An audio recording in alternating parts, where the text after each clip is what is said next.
আমরা এখানে একটি অন্তরীকরণ ম্যাথ দেখছি, সেটি হচ্ছে y x to the power cos inverse x। এবং এখানে যদি একটি জিনিস খেয়াল করে দেখি, এখানে আমার নিচে যেটি ভিত্তি রয়েছে সেখানেও x আছে এবং যেটি উপর আছে সেখানেও x আছে। যখন আমরা দেখব কোনো একটি জায়গায় আমাদের পাওয়ার পাওয়ারও চলক রয়েছে এবং নিচেও চলক রয়েছে ঘাত হিসেবে, যেটি মূল ভিত্তি সেটাতেও ঘাত আমার x রয়েছে, তখন আমরা যেটা করব উভয়পক্ষে আমরা একটা লন নিব। তাহলে আমরা এখানে লন নিলাম, এই যে লন নিলাম উভয়পক্ষে।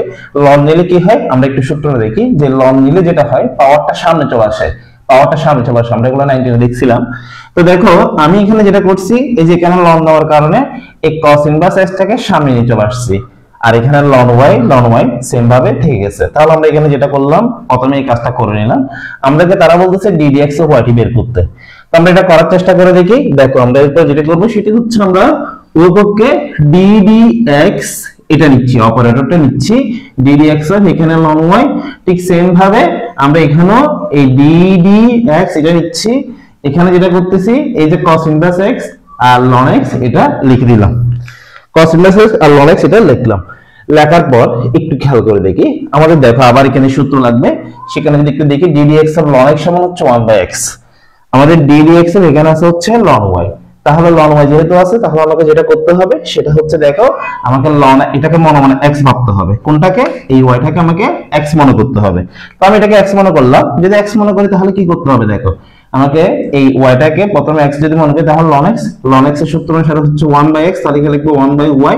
বাট দেখো যেহেতু এটা x ছিল না, সেজন্য আমাকে যেটা করতে হবে ddx অফ y টা আবার লিখতে হবে। অথবা আমি যেটাকে x মনে করব সেটা যদি x না হয় এভাবে আমাকে আবার করতে হবে।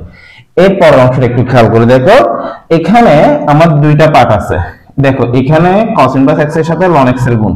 যখন আমাকে এরকম দেখবো তখন আমাকে এখানে একটা সূত্র আছে, যদি দুইটা রাশি এরকম গুণ অবস্থা থাকে তাহলে আমরা যেটা করব u কে সামনে রাখবো, b কে ডিফারেন্সিয়েট করব। দুইটা রাশি যেটা আছে প্রথম রাশিকে সামনে রাখবো, দ্বিতীয় রাশিকে ডিফারেন্সিয়েট করব।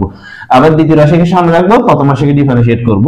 তাহলে সেই অনুসারে যদি আমরা লিখি তাহলে কি করব দেখো, এখানে আমাকে প্রথমে যেটা করব এই যে এটাকে সামনে রাখবো, cos ইনভার্স x টাকে সামনে রাখবো। এই cos ইনভার্স x টাকে সামনে রাখলাম।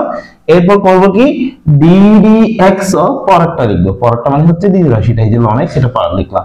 এরপর দেখো ln x লিখলাম, ddx ও প্রথম রাশিটা সেটা লিখলাম cos ইনভার্স x।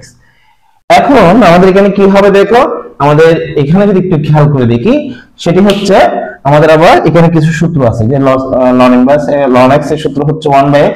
তাহলে আমরা এখানে যেটা করব ln x এর সূত্র যেটা 1/x সেটা লিখে দিব। এদিকে কোনো কাজ করতেছি না আপাতত, এখানে যেটা আছে 1/y ddx অফ y এটা রাখলাম। এখানে দেখো cos ইনভার্স x এর যেভাবে আছে সেভাবে রাখলাম। আর ln x এর সূত্রগুলো হচ্ছে 1/x এটা লিখলাম। এরপর আবারও আছে ln x, cos inverse x এ ডিফারেন্সিয়েট করলে হয় কি দেখো, cos ইনভার্স x কে ডিফারেন্সিয়েট করলে হয় -1 ডিভাইড বাই √1 - x²। তাহলে আমরা এটা লিখে দিচ্ছি, এই যে -1 √1 - x², এটা লিখলাম। এরপরের কাজটা কি দেখো, এখানে যদি আমি একটু যদি বোঝার জন্য বলি, আমি প্রথমে এখানে লিখতেছি এটা দেখো, এই cos ইনভার্স x এর সাথে যদি 1 এর গুণ করি তাহলে এটা আসবে হচ্ছে cos inverse x divide by x। আর এখানে দেখো প্লাস মাইনাস, এখানে ln x টা উপরে লিখলাম ডিভাইড বাই হচ্ছে √1 - x²। এখন দেখো আমাদের কারোকে বের করতে বলছে ddx অফ y, আমি এখানে ddx অফ y টা লিখছি।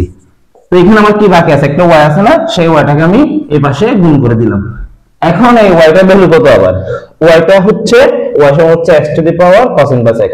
তাহলে আমরা এখানে রূপটা লিখবো x to the power cos inverse x, তারপর হচ্ছে গিয়ে cos ইনভার্স x/x